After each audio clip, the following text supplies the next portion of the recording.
Hi, is Misha Emily, agus is spráil mar daoinú elam I gcónaí, faoi a daoú sóid amí gach lá. Inneamh be mi ag fealam faoi stair an Scáth báistí.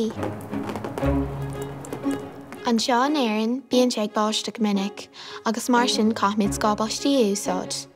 Ach an bhfuil is a go céal sa tháinig an targán úsáideach seo. Cégan úsáid an míad an Scáth báistí can báiste go comáid an ar gligin, creidtear gur tháinig séar dúis ón taonú ón Éigipt, le daoine comáid fion óir ón rian. Úsáid siad pop air agus aimid leis an Scáth crothú, rud nach na broach leis an máisteach. Ach haimpel 600 bliain roimh Chríos, dhéanana sin go maith chuna san Scáth a oscailt agus a cúna mar seo.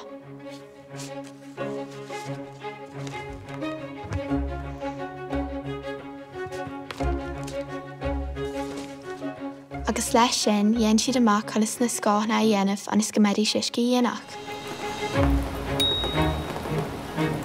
Dhéann na sína amach don úsáid a dtís céir agus slachar leis an Scáth clúdach nach mé uisce in andal tríd. Is iad daoine sebhra agus ceannarí ag úsáid an Scáth báistí go hindúil.